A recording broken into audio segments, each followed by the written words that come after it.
Could you tell me the way? A tall woman approached me in a dimly lit alley at dusk. Her legs were unnaturally thin, trembling as if they could barely support her weight. Her arms were just as slender, like twigs, and she was holding a bright red handbag. She kept letting out these breathy sighs, or maybe it was her breathing, I couldn't really tell. Even though she was asking me for directions, her gaze was fixed in an entirely different direction. Where are you trying to go? I asked, my voice wavering. She seemed really off. I decided to give her an answer quickly and leave as soon as possible. 119-4201, Kasugadani Town. That was my apartment address. Even the room number was a perfect match. I don't know. I genuinely wanted nothing to do with her, so I replied that way. The woman then bowed deeply, so much so that it looked like her spine might snap, and she wobbled away into the depths of the alley. It was a humid summer evening, and I was taking a nap on the second floor of my house. Someone came by. I was the only one home, and I didn't feel like dealing with it, so I ignored it and kept sleeping. The doorbell kept ringing at a steady rhythm for a while. Who could it be? So persistent. Who's here? I quietly peeked out the window of my room on the second floor to check the entrance. There was a woman, about 40 years old, wearing a white outfit. Standing next to her was a little girl in matching white clothes and a straw hat. It seemed like they were the ones ringing the doorbell. What a hassle, I thought.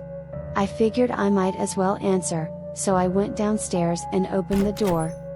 But no one was there. They must have left already. I even bothered to get up. I decided to go back to sleep and lay down in my room again. Then, the doorbell rang once more. I looked out the window, and there they were again, that woman and her child. What is going on? I stormed downstairs, furious. The doorbell kept ringing steadily the entire time. I flung open the front door, ready to yell at them. But no one was there. The doorbell had been ringing right up until I opened the door. There was nowhere to hide. No matter how fast they were, I would have seen them since my house is at the end of a straight path. As I stood there dumbfounded for a moment, the doorbell rang again, even though no one was in front of the intercom. I dashed back into the house, locked the door, closed the curtains in my room, and crawled into bed, trembling. The doorbell kept ringing for a while after that. There was no way I could bring myself to look down at the entrance from the window again. The next morning, my mother woke me up. You got a letter. Looks like it's from a woman, she said with a smirk. She had found it while picking up the newspaper. The envelope was white with no name on it. How did she even know it was from a woman? I opened it anyway, and in neat handwriting, it simply said, "Something is trying to enter your house." I work in elevator maintenance and repair. One day, I received a call that the elevator at a hospital had broken down and stopped. I left immediately, but by the time I arrived, 2 hours had passed.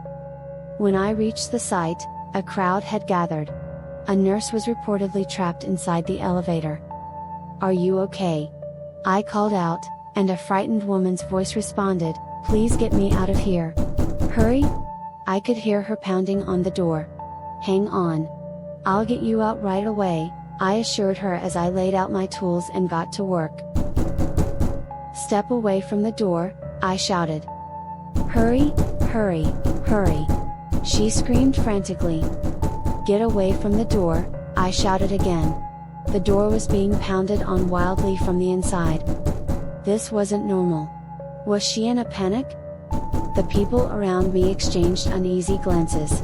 The director, unable to stand it any longer, approached the door and yelled, "Step away from the door. It's dangerous." "I'm away. I'm not hitting the door." The woman's voice was almost a scream. "I can't see anything in the dark. But there's something in here with me." A chill ran down my spine. Then what on earth is pounding on the door right now? I forced myself not to think about it and worked as quickly as possible. When the door finally opened, the nurse was huddled in the corner, crouched and crying. She later said that after the lights went out, she felt the presence of something standing in the darkness with her.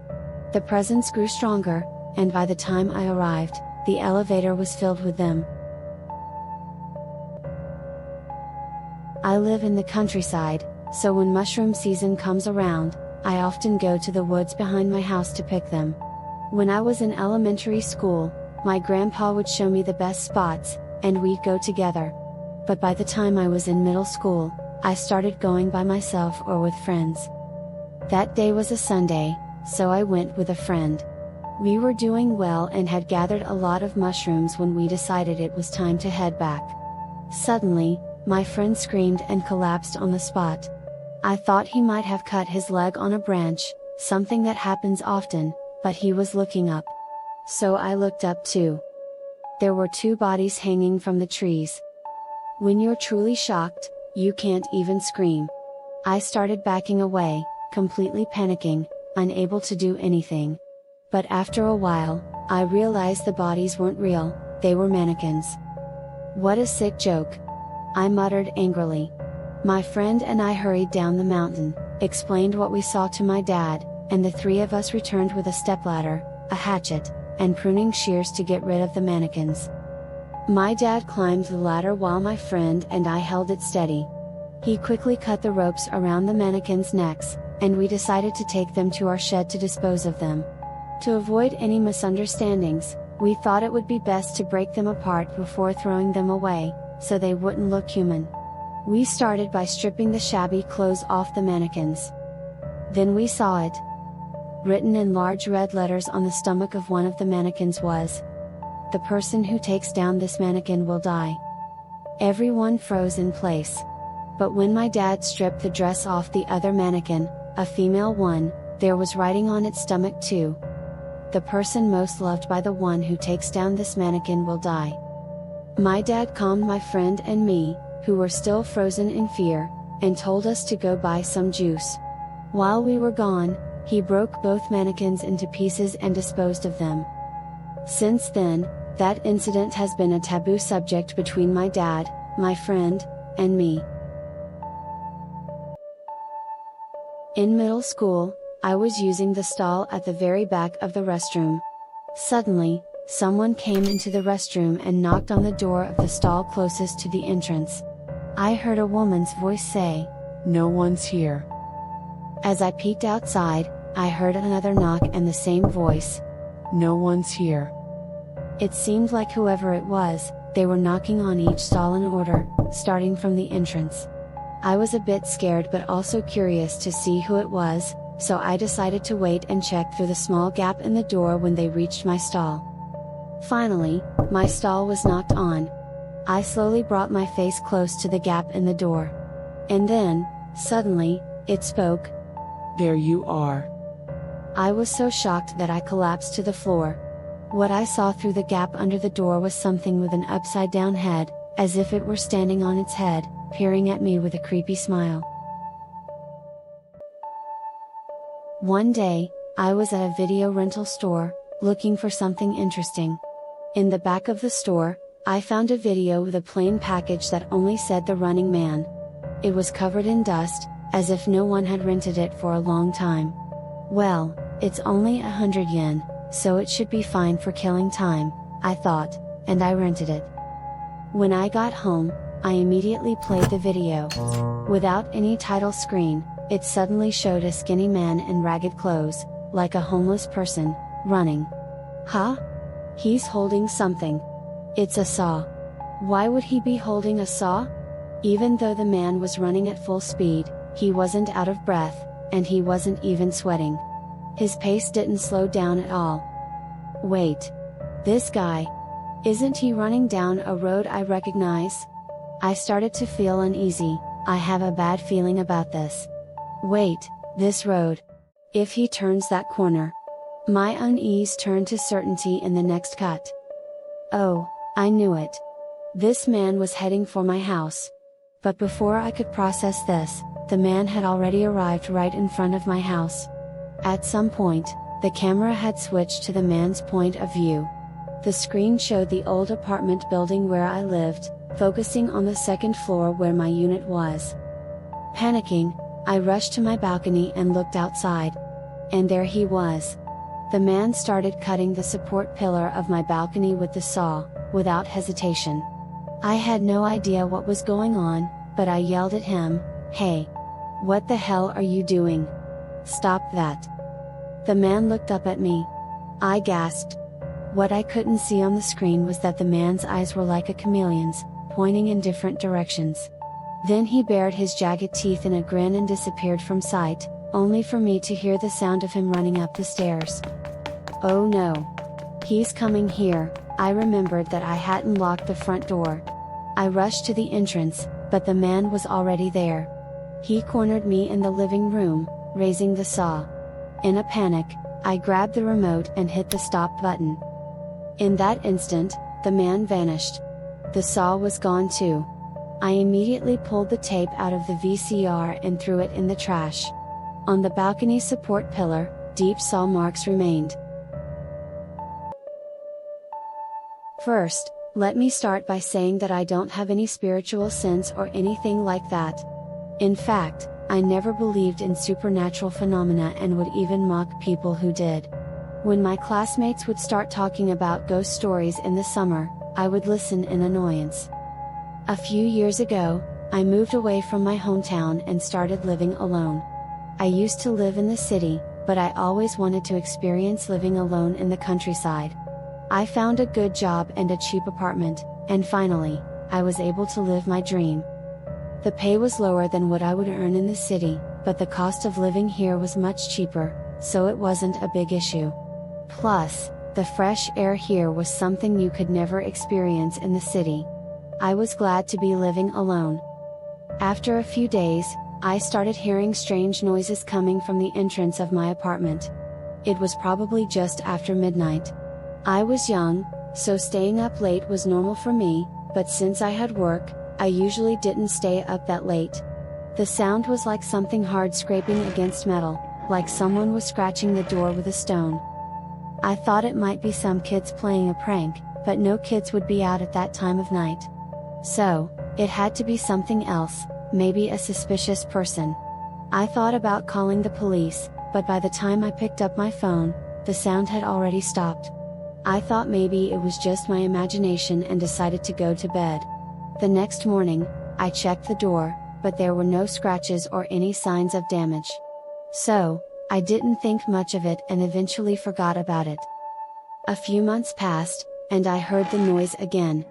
At first, I didn't remember, but then I quickly realized it was the same sound. This time, I immediately called the police. "I think someone is scratching my door," I reported. A few minutes later, the police arrived. The sound had continued the whole time, so I thought the culprit would still be there. But when I went outside at the sound of the sirens, the noise had stopped, and no one was there. The police looked puzzled, but I insisted, I definitely heard scratching noises. I wasn't hallucinating or anything, but it was creepy, and I wanted the culprit caught as soon as possible. The police couldn't find anything that day, but the next day, and the day after that, the sound continued. The first time, it didn't happen in consecutive days, but now I was getting really worried. I considered calling the police again, but I was afraid the culprit might escape again. The best way to catch them was to open the door while the noise was still happening. That's what I thought, so I carefully, silently approached the entrance. As soon as I confirmed the noise was still there, I unlocked and flung open the door. The noise was still there right before I opened the door, so there was no way anyone could have escaped. Plus, there wasn't anywhere near the door for someone to hide, it was right by the road, so if they ran, I would have seen them. I was ready to see their face if they ran. But when I opened the door, no one was there. I checked around, but there was no sign of anyone hiding or running away. There was no way it was just my imagination. I had definitely heard someone scratching the door. I wished I had some evidence, so I checked the door. I should have mentioned earlier, but the door was metal and black, so any scratch would be easy to see. The door had been replaced right before I moved in, so it was brand new when I first moved in. If there were any scratches, I would have noticed them right away. I looked up and down, but I didn't see any scratches. I was about to give up when I finally found some evidence. In the corner of the door, in a place that was hard to see, there were lots of scratches.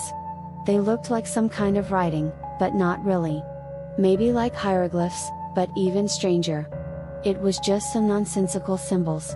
I thought, with this, the police will believe me, so I called them with confidence this time. After waiting a few minutes, the police arrived. When I showed them the scratches, they took me seriously this time. They told me that the previous tenant had reported similar things, but the police didn't take it seriously back then either, so they handled it the same way as when I first called.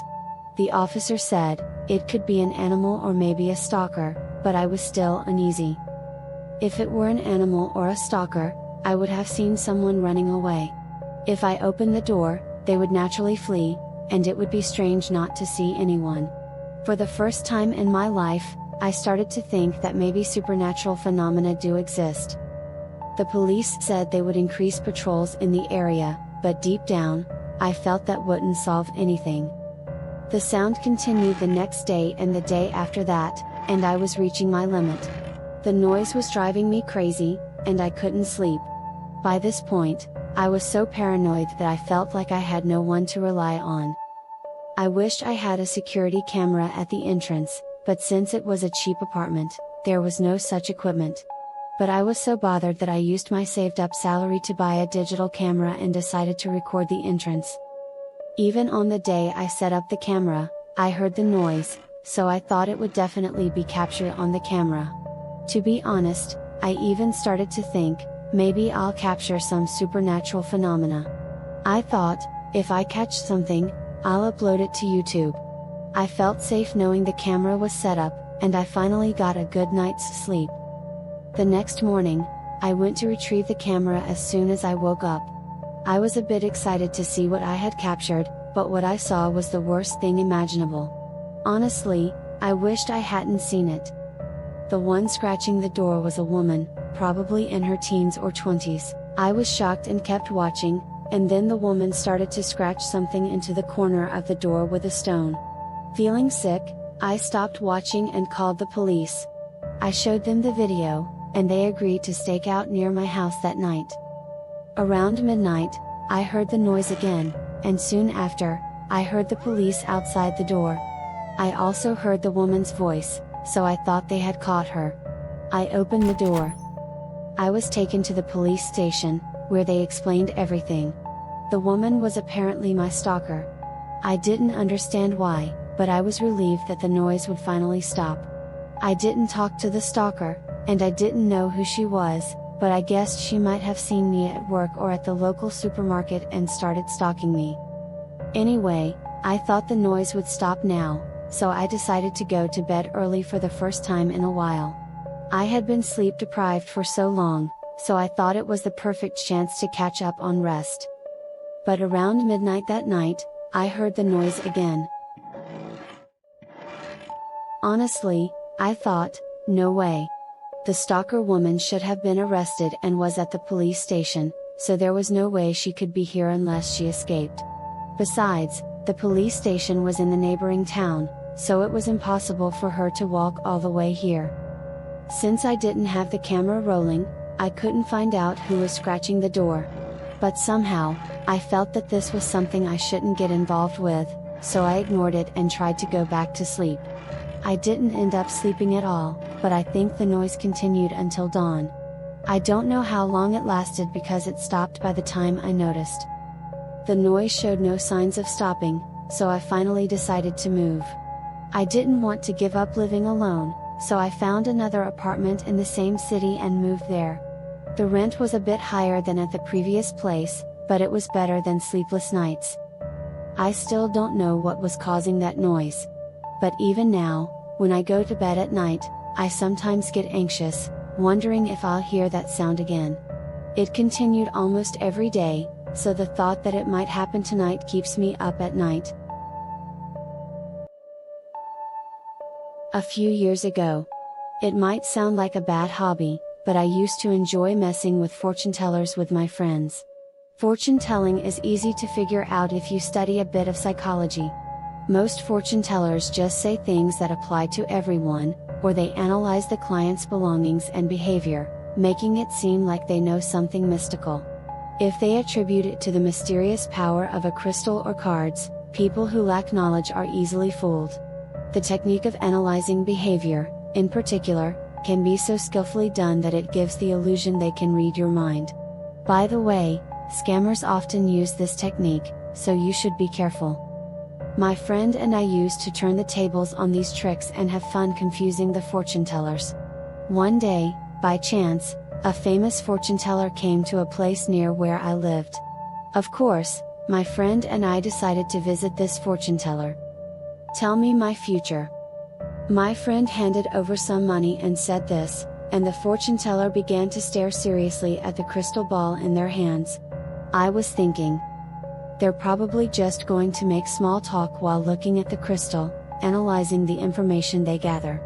That's how every fortune teller we had messed with so far had operated. But that expectation was shattered in an instant. The fortune teller looked at the crystal for about 5 seconds and then said, "I'm sorry, but your future is too dark for me to see." They returned the money to us as they said this. We left feeling uneasy. 2 days later, my friend died in a car accident. I'm a hunter. One day, after several days of coming back empty-handed, I grew desperate for a catch. Ignoring the warnings from my seniors, I ventured deep into the mountains, into a forbidden area. After climbing for hours, I reached the off-limits zone. The area was eerily silent, not even the sound of insects could be heard. As I carefully walked through the woods, I spotted what I thought was a monkey among the branches, but something was off. When I got closer, I realized it wasn't a monkey, it was a monkey's skin tied to a branch. Strangely, the skin was made in a way that a person could wear it. The inside was neatly tanned, and there were even laces around the edges. The size was about that of an average monkey. Who on earth would wear something like this? And in the middle of these deserted mountains. Just thinking about it sent a chill down my spine, and I hurried down the mountain. Since then, I've never gone near that place again. I'm a middle school art teacher, and besides teaching, I also create my own oil paintings. Since my apartment is too small to work on large pieces, I usually stay after school to paint in the art room. I continued this routine even after transferring to a new school, working in a corner of the art room. One day, I noticed something strange. There were small handprints on the surface of my painting. Oil paintings take a long time to dry, sometimes up to a week. I thought maybe someone had touched it without me noticing, but I didn't pay much attention and just painted over the handprints. However, the next day, the handprints were back. And this time, they covered the entire surface of the painting. My paintings are quite large, so it didn't seem like just a prank. That day, as I was erasing the handprints and painting, I lost track of time, and soon it was 9, 10, 11 p.m., before I knew it, it was late at night. In the art room, where only the sound of my brush should have been heard, I began to hear what sounded like a baby's cry, or perhaps a cat's meow. I opened the window, but there was no sign of a cat, and of course, no baby could be here. I tried to ignore it and kept painting, but the sound seemed to be coming from inside the art room. I traced the sound, and it seemed to be coming from the electric kiln at the back of the art room. The kiln, which was used for pottery, was about the size of a large trash can. But it seemed to be broken or unused for a long time. When I opened the lid, it was full of crumpled paper, as if students had been using it as a trash can. Since I had just transferred to this school, I hadn't had time to clean it out and had left it as it was. As I cautiously approached the kiln, the crying suddenly stopped. Maybe a student had trapped a kitten inside. If some student had played such a prank, it would explain the handprints on my painting. Determined to find out, I pulled out the crumpled paper from inside the kiln. The sound of the paper rustling in the silent art room was anything but pleasant. I pulled out all the trash I could reach, but there was no sign of a cat. At the bottom of the kiln, there was a layer of dry sand. I reached into the sand, feeling around. My fingers touched something, so I pulled it out. It was a bone, likely from an animal. I was too scared to continue searching and fled from the art room. The next day, I reported the incident to the principal, who sternly told me, "We'll handle everything, but don't mention this to anyone." Later, I heard from other teachers that before I transferred, there had been a female art teacher who had become pregnant after an affair and left the school. She has been missing ever since. What were those small handprints and the baby's cries? My hobby is fishing. Whether it's the sea, mountains, or rivers, I enjoy fishing in all kinds of places, but my favorite is going out on a boat to fish offshore. This is a story of something that happened to me a long time ago. As a long holiday was approaching, I was thrilled.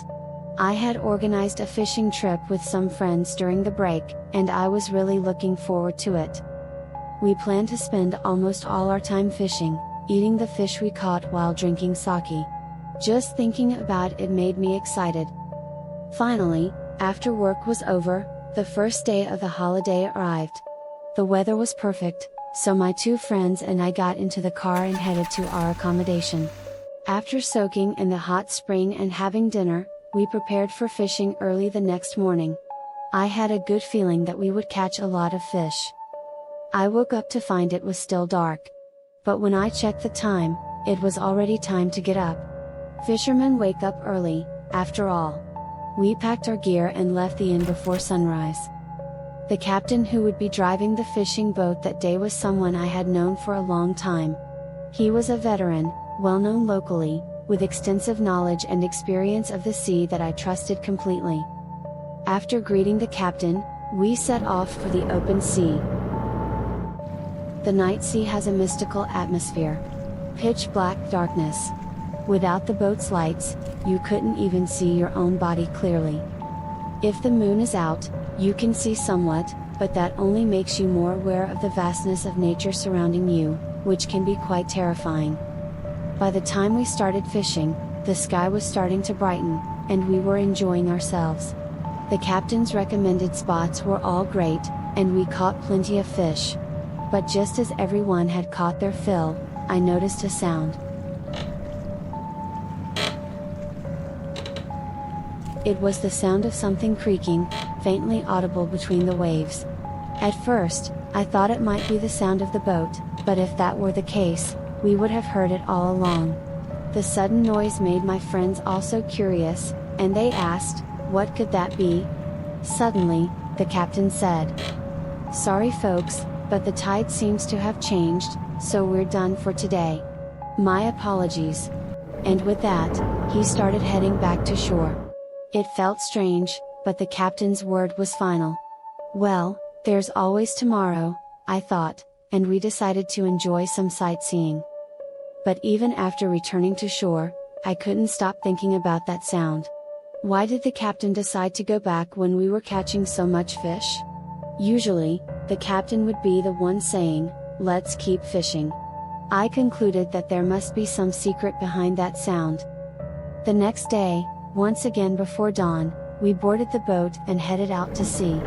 During the trip, I casually asked the captain, "What was that creaking sound yesterday?" The captain looked slightly troubled and replied, "Well, it's a signal to go back." I wanted to ask more, but we had reached our spot, so we started fishing again. The sea was very calm. But this time, we had trouble catching anything. Then, in the silence, the creaking sound started again.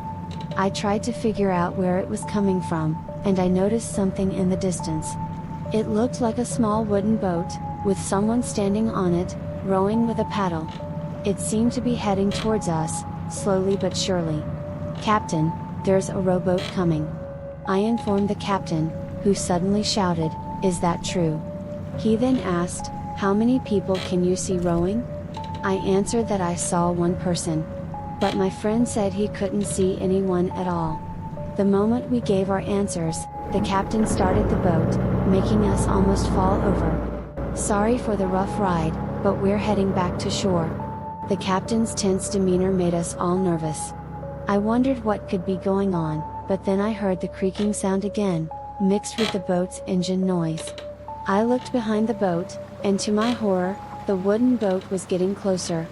A rowboat catching up to a motorboat is impossible. I stared at it, trying to make sense of it, and then I saw it. The one rowing the boat was a mummy. It was just skin and bones, clearly not alive, yet it was still moving, rowing the boat towards us. "Captain, it's getting closer," I cried out in fear, but the captain shouted, "Don't look at it." "What the hell is that thing?" My friend and I were stunned. And as the shore began to come into view, the boat that had been chasing us drifted away. When we got to shore, the captain said, "Tonight, you won't be staying at the inn, you need to stay at the shrine." He then took us to a shrine. When we arrived, the captain told what seemed to be the shrine's priest, "These folks have seen the Kajiko." As a result, we ended up spending the night at the shrine. The priest treated us very well, and the captain even gave us some fish as a gift. The innkeeper where we were staying also came to help out, and despite the strange experience, we even thought we were lucky to have such an unusual adventure. What exactly is a Kajiko? After we had finished our meal and settled down, we asked about what had happened. A long time ago. In this region by the sea, fishing was the main occupation, and it was common for entire families to go out to sea to make a living. At that time, schools weren't common, so children were valuable laborers. But with the increasing demand for fish and the shortage of workers, they needed to find labor from somewhere. The children who ended up being chosen were those who had been sold due to financial hardship or those who had no family to turn to. Unbelievable as it may seem now, there was a time in Japan when children were valuable laborers, often victims of human trafficking or forced labor. This didn't just happen in fishing, it was common in agriculture and other jobs too, though there are no official historical records of it. It was said to have been widespread across the country. Originally, Kajiko referred to the children in a household who rowed the boat, so the children who were brought in as laborers also became Kajiko. However, as time passed, their treatment became increasingly inhumane, and these children were seen as nothing more than labor. They worked from dawn till dusk, and if they tried to escape or resist, they were often killed after suffering brutal punishment.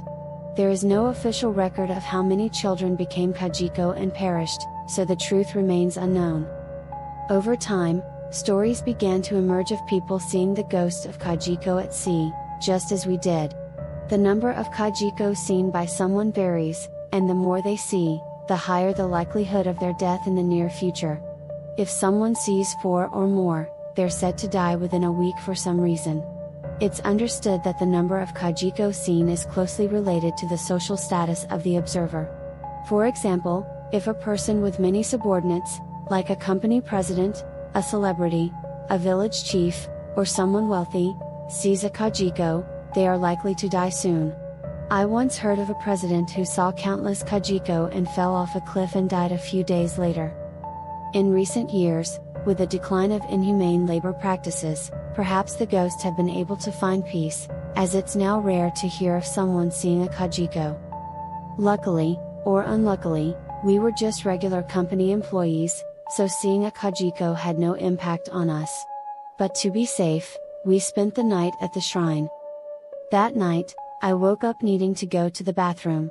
As I walked down the creaking hallway, I couldn't help but think of the creaking sound of the Kajiko and felt a chill down my spine. I wanted to hurry back to my futon. As I was nervously using the bathroom, I heard the sound again.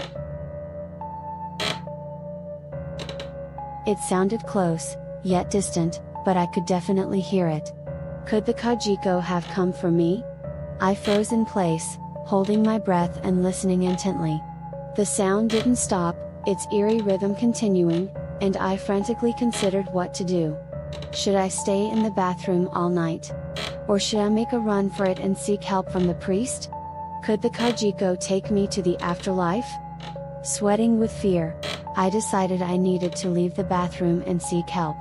I held my breath, moved cautiously to avoid making noise, and carefully opened the door to check outside. When I looked to the right, then to the left, there it was. A mummified figure, about the height of a child, was standing in the hallway. Its eyes and mouth were unnaturally large, black holes, making it seem almost like a prop. I wanted to scream out in terror, but I couldn't move a muscle, not even my voice would come out. I was paralyzed, standing there in a state of fear-induced paralysis. Neither the Kajiko nor I moved an inch, but as I stared into its black eyes, they seemed to grow larger, as if they were sucking me in. When I came to, I found myself in my futon. The priest was performing a ritual beside me, and when he noticed I was awake, he seemed relieved, saying, "I'm so glad you're alive." After that, we experienced no more strange incidents and returned home safely from our trip. We had to give up on fishing during the trip, but considering what happened, it couldn't be helped. I had a bit of a strange hobby. My hobby was going up to the roof of my house at night and observing the town I lived in through binoculars. There was something thrilling about watching the quiet, nighttime version of my town. Watching the large water tank in the distance, the taxis carrying drunk people up the hill, or the lonely, bright vending machines, it all gave me a strange thrill. To the west of my house, there's a long hill that extends straight towards my place. From the roof, I could see the entire hill from a front-facing view. One night, as I was watching the vending machine at the side of the hill through my binoculars, thinking, "Oh, there's a big moth flying around," I suddenly noticed something speeding down the hill from the top at an incredible pace. "What is that?" I wondered, and focused my binoculars to get a closer look. What I saw was a skinny, naked childlike figure, with a huge grin on its face, waving at me as it sprinted down the hill at full speed. It was clear that this thing knew I was there and it was making direct eye contact with me. I was stunned for a moment, just staring in disbelief, but then I got this terrible feeling that something really bad was about to happen, so I rushed downstairs and into the house. I locked the door and stood there, terrified, thinking, what the hell was that? What should I do? Then, I heard it, rapid footsteps stomping up the stairs to the roof where I had been just moments ago. It was clearly looking for me. My mind was racing, this is really bad, what do I do? What the hell is that thing? I kept as quiet as possible, holding an iron, the only weapon I could find, with both hands in the middle of the living room. After a while, I heard the footsteps coming down the stairs at a fast pace. I was shaking so badly I thought I might go mad. And then suddenly, there was a loud banging on the door and the doorbell rang repeatedly. I could also hear its groaning sounds. My heart stopped for a moment and then started pounding like crazy. I was trembling uncontrollably, holding my breath. When the knocking, the doorbell, and the groaning all stopped as suddenly as they had started, leaving only silence. Even so, I couldn't relax at all and stayed frozen, clutching the iron, until the sun came up. What on earth was that thing? I'm never going to look through binoculars at night again. A man went hiking alone and disappeared. 3 years later, his skeletal remains were found in a marshy area of the mountains, along with his belongings, one of which was a tape recorder. The tape had recorded the man's voice calling out for help in a loud voice. It seemed that he had injured himself and was unable to move. The tape was made public by the media, but there was a part of the recording that the family and police chose not to disclose. This was because the tape had recorded something other than his pleas for help. Here's what was recorded. The man's voice, full of terror, was captured on the tape. It seemed that something was happening at night. The man was desperately recording into the tape. First day. I can hear voices at night. I hear someone calling out. In the middle of the night, in a place where no one is, where no one should be. Second day. help me. I hear the voice. At night, it comes. Calling from the darkness, closer than it was yesterday. It's terrifying. Please, help me. So scary. Someone help me. Third day. It's close now. Help me, someone. It's close. Please, help me, please, please. Calling. No one. It's coming closer. So scary. Help. So close now. Help. Voice. Please, help. The tape cuts off there. After that, the man recorded nothing more on the tape. The police analyzed the tape in detail. It only contained the man's voice, and no other suspicious noises. However, right at the end of the third day's recording, there was a sound unlike anything before it. Professional analysts couldn't identify it. It was a voice different from the man's, coming from right next to the recorder. As if whispered directly into his ear, clear as day.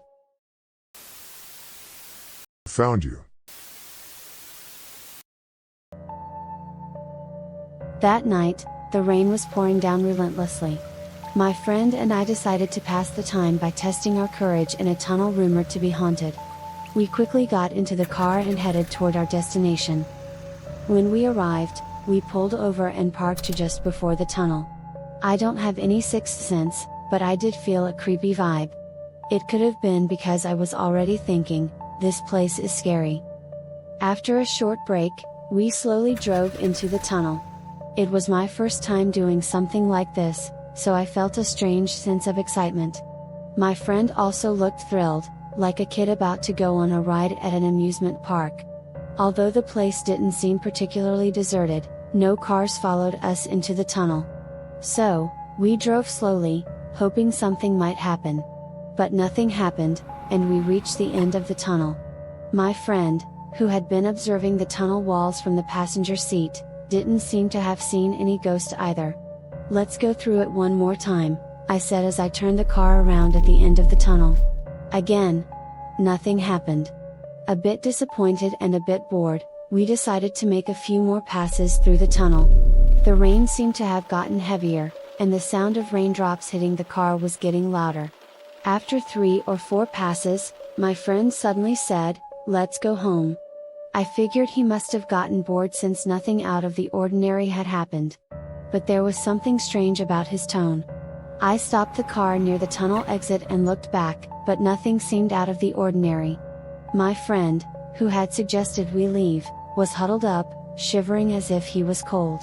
"What's wrong? Did you see something?" I asked. "Just get us out of here, now," he replied. Did my friend see something? My heart started pounding with a mix of anticipation and fear. The rain was getting worse, and the sound of it hitting the hood was starting to get on my nerves. We decided to leave the tunnel and find a place where we could calm down. We pulled into a family restaurant along the highway and finally took a breather. Even though it was nearing summer, my friend, who had been shivering uncontrollably, was starting to calm down. "Okay, you're fine now, right? What did you see?" I asked. "Didn't you hear it? That sound," my friend replied with a confused look. Did he hear a ghost's voice? I had no idea what he was talking about. Nothing in particular. I was driving, and the rain was loud too, I said. "You heard it too?" He suddenly shouted, startling me. There were hardly any people in the restaurant since it was late at night, but a nearby employee looked over in surprise. But I still had no idea what he was talking about. "What sound are you talking about? Just tell me clearly." Feeling a bit embarrassed and annoyed, I spoke a little more harshly than I intended. After a heavy silence, he finally spoke up. "The rain. The sound of the rain. We were in the tunnel the whole time, why could we hear the sound of rain hitting the car?" Last summer, I spent the night with 2 friends, playing games. When I looked at the clock, it was already 4:10 a.m. Just when I thought it was time to sleep, one of my friends suddenly suggested, let's go watch the sunrise by the sea. I wanted to sleep, but my other friend agreed, so we ended up driving to a hill with a lighthouse overlooking a sheer cliff. As we waited for the sunrise with sleepy heads, the sky gradually began to brighten. At around 5 a.m., just as we were about to see the sunrise, one of my friends said, "Hey, there's someone over there." When I looked in the direction my friend pointed, I was shocked. There were people climbing up the sheer cliff where the lighthouse stood. At first, I thought it might be rock climbing, but who would do that at this time, in such a place? The three of us stood there in silence, staring at this strange sight. At first, it seemed like just one person climbing, but soon there were 5 or 6 more. And then, another person appeared, climbing out of the sea. The body emerged from the water and started climbing the cliff. They were dressed in normal clothes, both men and women among them. "This is bad, let's get out of here," said one of my friends. Of course, none of us wanted to stay, so we quickly got into the car and left the lighthouse behind. Since then, I've been back to the lighthouse twice, but nothing like that has happened again. Later, I learned that the lighthouse is known locally as a suicide spot. I still don't know what we saw that day, but the memory of people emerging from the sea and climbing the cliff still scares me whenever I think about it. I was at school. It was my old middle school. It had been years since I graduated. I realized it was a dream because the school was eerily quiet. Besides, there was no reason for me to be back in middle school. Though a bit unsettling, the old, creaky hallways and the classrooms that groaned underfoot felt nostalgic. As I wandered around, my eyes caught sight of the restroom at the end of the hall. It brought back memories. During my middle school years, I had a weak stomach and often had to dash to the restroom during class. So, in a strange way, the restroom felt familiar. I opened the door and stepped inside. It was just as dirty as ever. For some reason, I was drawn to one of the stalls and sat down on the toilet. That's when I realized how strange my behavior was. Why am I doing this? I thought. Why am I sitting in a toilet stall in a dream? Slowly, a sense of fear began to creep in. This is scary. Scary. Why am I in the bathroom? I started to panic, looking around in confusion. Suddenly, I heard a rustling sound from my jacket pocket. Curious, I pulled out a crumpled piece of paper. I opened it up, and in my own handwriting, it said, "Bari Bari Bari Bari Bari Bari Bari Bari Bari Bari Bari Bari." It made no sense. My handwriting is usually messy, but this was even worse, as if written in a frantic rush.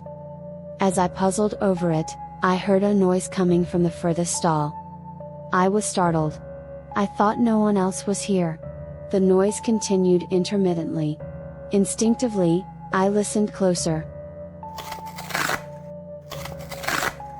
The noise continued, and I realized that the sound written on the paper, Bari Bari, was the same noise I was hearing from the stall. But I still couldn't figure out what was making the sound. The noise wasn't light, it had a kind of heaviness to it. Despite the growing urge to run away, something compelled me to climb up the wall and peek over into the stall. I moved cautiously, trying not to make a sound. What I saw from my angle was that the source of the noise was a person, a girl with black bobbed hair. I couldn't see what she was doing because her hair was in the way, but each time she moved her head up and down, the Bari Bari sound echoed again. Astonished by my own bravery, I leaned in further to get a better look. That's when I saw it. The girl was gnawing on a human head, tearing the flesh off the skull with that terrible Bari Bari sound. I screamed.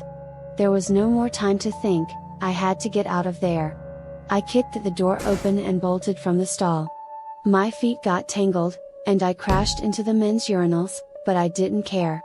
When I looked back, I saw the door to the last stall slowly creaking open. No way! I shouted, sprinting down the hallway. I knew the school layout like the back of my hand, being on the 3rd floor. I jumped down 3 or 4 steps at a time, making it to the first floor in record time. But what I saw there was even more horrifying. By the shoe lockers were a boy missing a leg, a girl in a kimono, and other grotesque figures resembling monsters. They seemed more curious than hostile, though none of them made a move to attack. Without pausing to think, I dashed to the door that led outside. The first door was locked. So were the second and third. But the fourth door had a simple latch that could be opened with a twist. I kicked it open and burst outside. I made it. I'm safe, I thought to myself. But then, something felt off. Why did I feel safe just by getting outside? That's when it hit me. I've had this dream before. Yes, I remembered.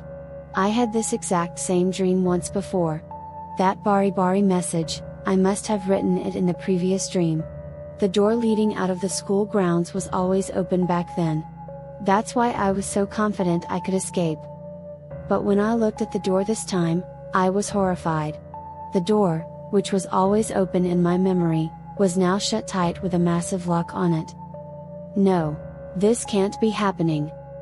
I had forgotten that in recent years, schools had become stricter about security, keeping all gates locked outside of school hours. When I had the first dream, those rules weren't in place, so the gate was always open. Now I was trapped.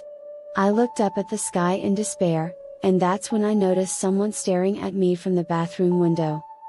Our eyes met. Bari. My whole body went cold, my hair standing on end as every pore seemed to open up in terror. I have to run. I have to run.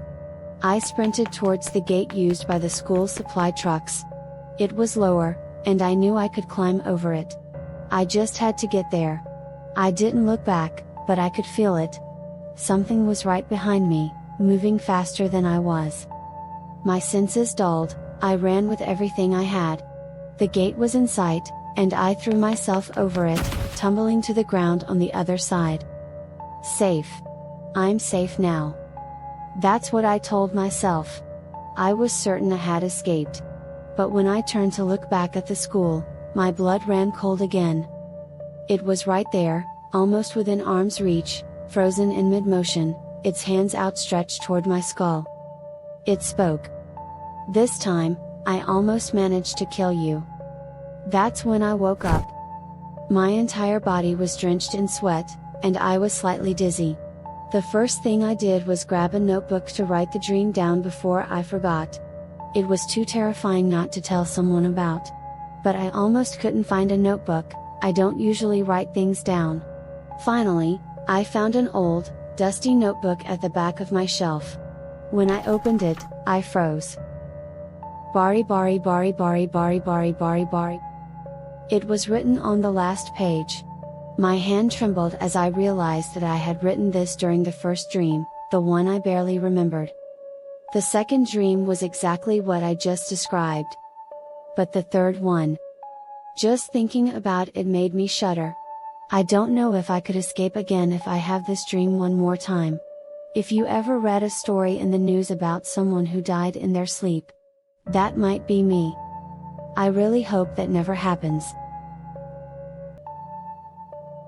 5 years ago, during autumn, my friend and I went fishing at a lake. We drove to the lake, but since we left home early, we arrived at around 2 a.m. We figured we'd only get sleepy if we stayed in the car until dawn, so we decided to start fishing right away. The pitch black lake was a bit scary. All we could hear were the sounds of water and an owl hooting. But fishing was more exciting than anything else. With a flashlight in one hand, we climbed down the rocky shore, eager to start fishing. After about 20 minutes, my friend, who was fishing about 10 meters away, suddenly screamed and came running toward me. I asked what happened, and with a pale face, he said, "A ghost appeared." Panicking, we hurried back to the car, and I asked my friend what had happened. He said that while he was fishing, he noticed something moving on the water's surface about 5 meters to his right. Curious, he shone his flashlight on it, and saw 2 human wrists sticking out of the water. I thought it might be a real corpse and said we should go to the police, but my friend cut me off and said it wasn't a corpse, because the fingers were moving furiously. Hearing that, I got really scared, and we decided to leave immediately. Since then, we haven't gone back to that lake. I have a hobby of solo touring on my off-road bike. During long weekends, I often go on solo trips. During this year's long holiday, I set off on a 4-day, 3-night-long tour, aiming for scenic countryside. Just driving on the highway straight to my destination isn't fun. So I ride along scenic spots and forest roads where I can enjoy the performance of my off-road bike. The first and second days went without any problems. I was riding smoothly, eating delicious food along the way, and even meeting up with friends I hadn't seen in a while during the trip. The problem occurred on the third day. It seems I took a bit of a detour, and it became evening before I could reach my destination. According to my plan, I should have already arrived at my lodging by now. As I was considering whether I should get on the highway, I noticed a forest road beside the road. It looked like a path where I could have some fun riding my off-road bike. Since I hadn't made any reservations at the lodging, there was no need to rush. Without hesitation, I headed towards the forest road. The winding road of the forest was in satisfactory condition. After all, nothing beats traveling to experience something out of the ordinary. Thinking this, I descended the forest road and stopped to smoke a cigarette. The river flowing coolly across the road made the atmosphere pleasant. Then I noticed it. A small bridge spanned the river. It was just wide enough for a car to pass through. Beyond it, there was a small shrine. And next to the shrine, there was a gravel road leading to the mountain on the opposite side. Even though it was evening, the sun was still up in the sky, and most importantly, gravel roads like this are a lot of fun to ride on. There were no houses around, and I hadn't encountered any other riders. Even if I rode at this time, I probably wouldn't run into any trouble due to engine noise. I twisted the bike's throttle and started down the gravel road.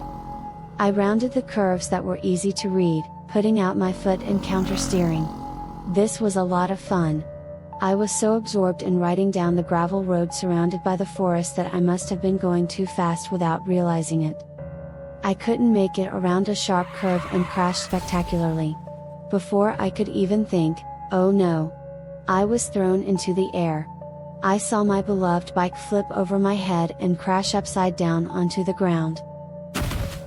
Fortunately, I was thrown along the road, so I didn't crash into any trees or rocks.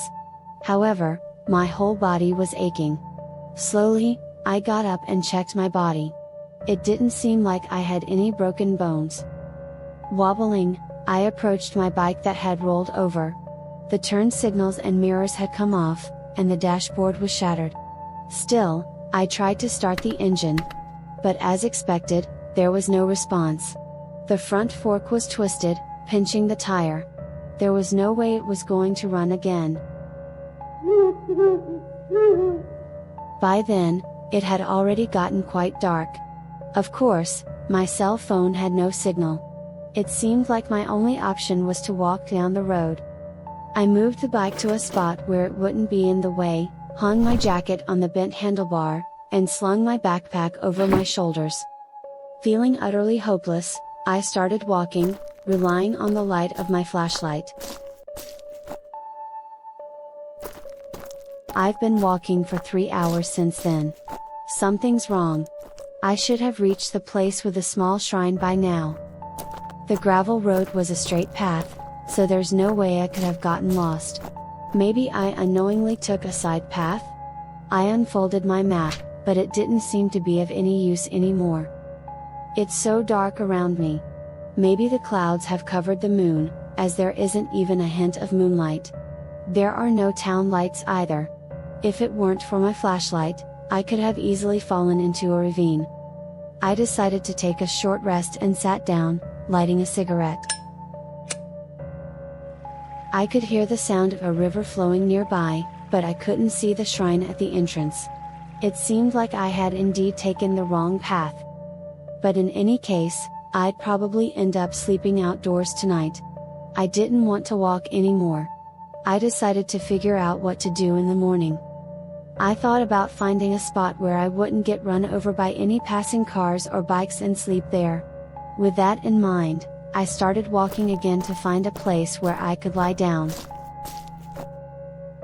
After walking for a while, the road suddenly opened up, and I encountered a landscape I'd never seen before. A village suddenly appeared there. Of course, none of the houses had any lights on. It was an abandoned village. It seemed like I had unknowingly walked along a path that branched off to this abandoned village. When I shone my flashlight around, all I could see were half-collapsed wooden buildings. I could also see something that looked like a rusted water tower. It seemed like a village that had been abandoned a long time ago. It was eerie, but also somewhat interesting, so I looked around a bit. It seemed to be a rather small village, with about 5 or 6 small houses lined up on a slope in a narrow area. Most of them were covered in vines, with parts of the walls crumbling away, allowing a view of the interiors. The entrance was locked, but it didn't seem to be effective. There were stone steps running through the center of the village, with a few wells around them, their lids sealed with barbed wire. I leaned against the entrance of a house that was in relatively good condition, wrapped a towel around my face, and decided to sleep. Considering that I was thinking about sleeping directly on the ground, this was a significant improvement. I was very tired and quickly fell asleep. I woke up feeling a presence. It was coming from inside the entrance door I was leaning against. No, it wasn't just a presence, but a sound.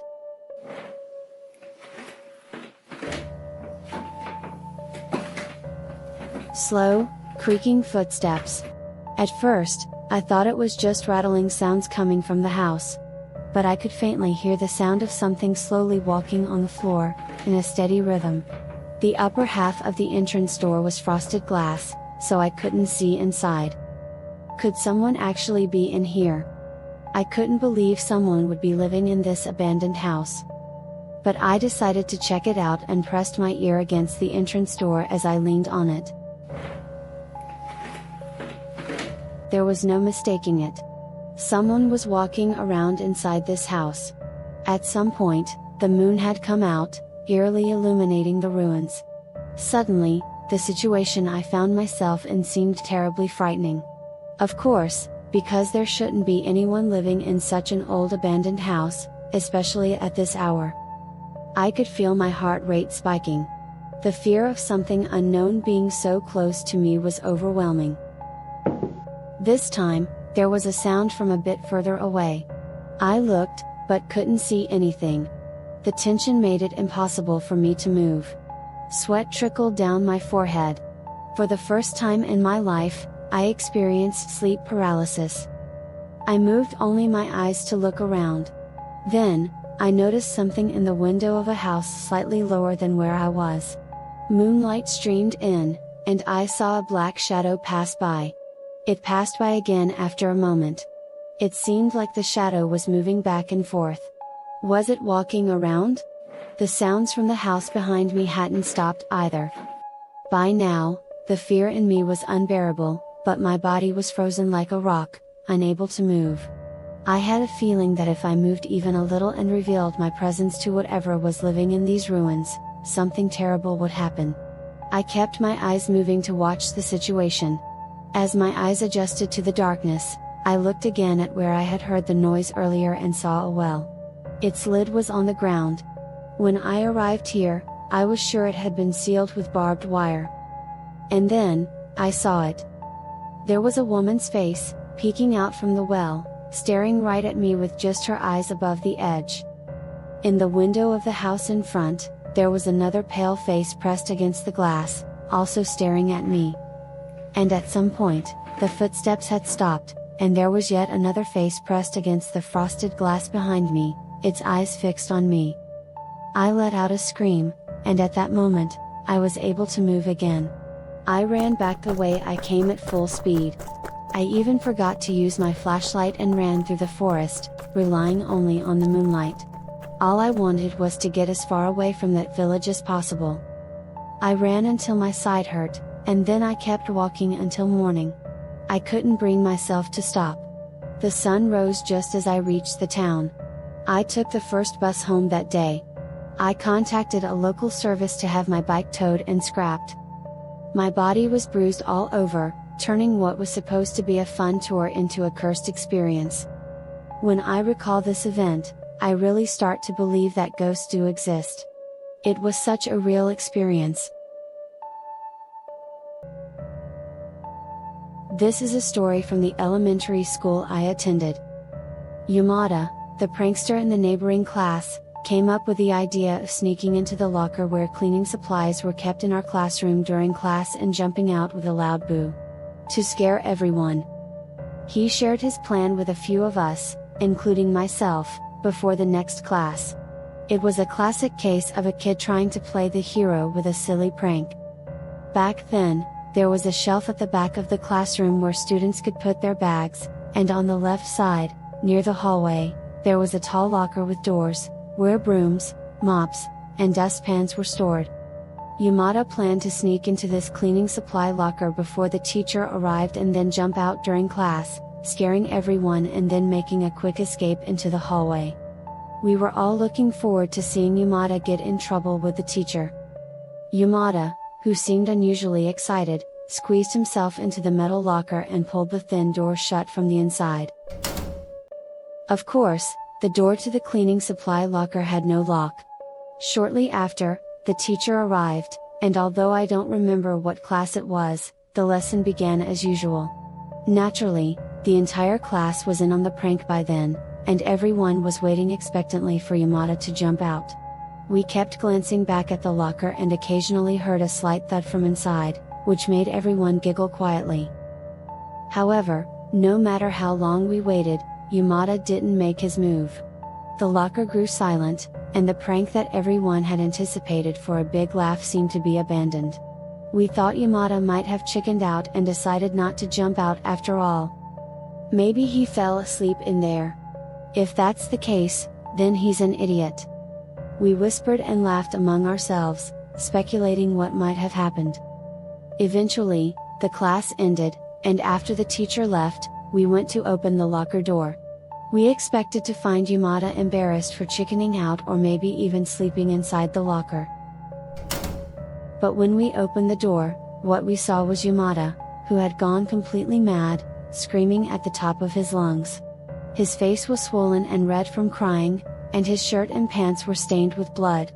He was a mess, covered in tears, snot, and drool. What happened? Are you okay? We asked him, but Yamada collapsed to the ground, crawling out of the locker on all fours, trembling uncontrollably. He was babbling incoherently, but we managed to make out that he was saying things like the door wouldn't open and no one would open it for me.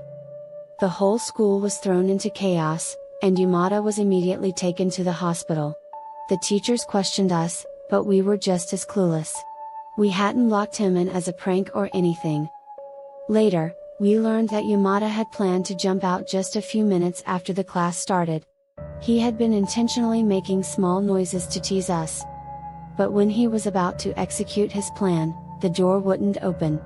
The locker door didn't have a lock, nor was there any mechanism to lock it by twisting or turning. It was simply a lid that you could push to close and pull to open. Yamada said that as the class continued, he began to panic and started desperately banging on the door from the inside, screaming for help, apparently cutting his hands in the process. But no one in the classroom, not even the teacher, heard any of it. Yamada said he could hear the class continuing as usual while he was trapped inside, but no one responded to his cries for help. Thankfully, Yamada only suffered minor injuries and didn't end up missing or in a mental hospital. His safety proved that it wasn't bullying. Within a few months, the incident faded into a funny story everyone laughed about. But when I think about what Yamada must have felt trapped inside that locker, I still get chills. He could see us through the narrow slits in the locker door, doing nothing. And as he screamed and cried, desperately banging on the door until his hands bled, we were all just sitting there, completely oblivious to his presence. This was a real event that happened when I was in elementary school. There were no ghosts, aliens, or perverts involved, but it remains an inexplicable and deeply unsettling experience that defies any logical explanation. There was a ghost photo in my middle school's graduation album. It was a relatively small picture, about 5 by 5 centimeters, on the first page of the album. The photo showed students gathered around a campfire, and within the flames, there was a woman. Not just a vague shape that resembled a woman, but an actual, clearly visible woman. You could even see her facial features. After the graduation ceremony, when the album was handed out in class, someone noticed the ghostly figure, and word spread quickly, causing a school-wide panic. It wasn't just the fear of the ghost photo, it was also the excitement of something like that being included in a graduation album. A few minutes later, a teacher came in, and the panic subsided, but the teacher's unusually tense expression and his strange outburst. "No one is at fault. No one is at fault," still get brought up at reunions. Everyone thinks something is definitely up, but no one dares to dig deeper. It feels like there's something terrifying and powerful that everyone knows but shouldn't be spoken of, even 10 years after graduation.